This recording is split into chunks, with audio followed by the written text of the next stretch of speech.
Hey folks, welcome back to DIY Buddy Guy. Today's project, what you're looking at here is an alternator. It's off a 2002 Jeep Grand Cherokee. It is still in good condition, and what this particular video is going to be about is just an overview of an alternator, the basic functions, how they work, and then my intended project. So this alternator came out of a 2002 Jeep Grand Cherokee. It is a 12 volt DC negative ground, and that's significant. I'm going to install it in my 1952 Massey Ferguson tractor, actually backhoe, and fortunately the mounting bolt is similar, where all I need to do is change the pulley to match the pulley that's on the tractor, and I'll be able to hook this up. The challenging part that's going to be is the wiring, and although it's doable, I'm briefly going to explain how an alternator works and what we're looking at here, and then what I need to do to adapt it to my backhoe. So an alternator, this one in particular, as I've already said, puts out 12 volts DC direct current. However, an alternator, as this is called, produces alternating current and then converts it to DC direct current.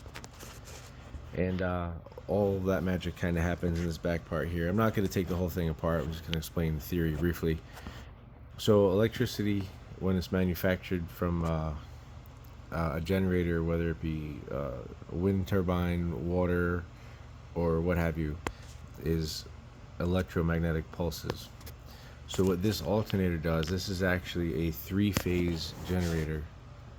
Your house, the lights in your house and most of your receptacles and stuff are single phase, which is adapted from three phase. All of the generators at hydroelectric plants and stuff, they're three phase, and then from there it's adapted to single phase based upon your need and stuff. Anyway, the way that this basically works is you have a three-phase generator which produces however many volts, and those volts from three-phase get converted into DC. And the reason why it's three-phase is because it's really efficient to convert from AC to DC and have a full sine wave, a full cycle that's complete. So if you have three phases that are 120 degrees off, you have phase 1 120, phase 2 120, phase 3 120. When you add all of them up, it equals 360 degrees, which is a full cycle. So it's really efficient on have a full cycle inverted from AC to DC on the output. What this alternator also does is it has a voltage regulator in it. So let's say, for example, it might produce 18 volts AC, get converted to DC, and then the voltage regulator will limit the output to, say, typically 14 volts, which is most systems. In the next video, I'm going to show how to test all that. But what this unit also has is this plug here. This is called the field windings. So you need a magnetic field to produce electricity around a rotating stator. And this doesn't have permanent magnets. It has a separate coil that when you energize it, it creates an electromagnet. So when you apply battery voltage here, it creates an electromagnetic field in here, which then, as the alternator turns, will produce the alternating current, which then gets converted to DC and then regulated down to 14 volts. So the way that I determine that this is going to work in my machine is this right here, B is for positive to the battery. The frame of the alternator gets grounded to the frame of the machine where you bolt it in. The battery on the machine is negative ground. So when you bolt this to the machine, it now is connected to the negative ground, and this gets connected to the positive on the battery. So this is actually the output of the alternator. What these two pins here are for is your field windings. So in order for this unit, you can spin this all day, you can spin this alternator all day, but without applying voltage to the field windings to make an electromagnet, it won't generate any electricity.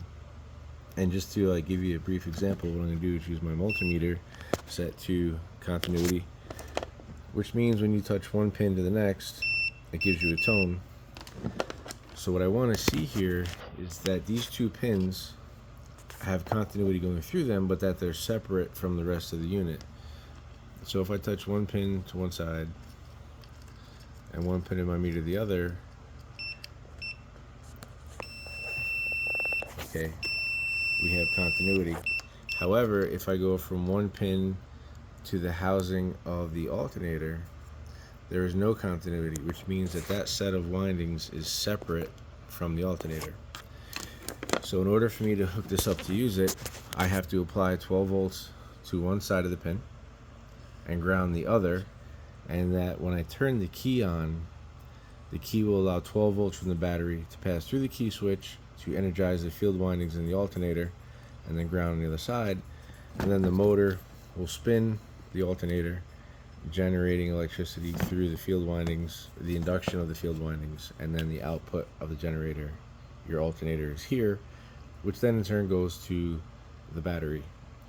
So a simple way to test if your alternator is any good, and I can demonstrate this in the next video, is if your alternator is rated for 14 volts on the output and it's running, is whether it's a car that has an alternator or a tractor or what have you that has an alternator, if you use your multimeter set to volts DC, that's the orange lines right there, the squiggly line is AC, but if we set it to volts DC and then you test the battery, before you start the unit you read the voltage, then you start your tractor or your car or your machine or whatever and you test the voltage again. If it's higher while it's running than it was prior to running, it's a really good indication that the alternator is charging the battery and supplying electricity to the system as the motor turns the alternator.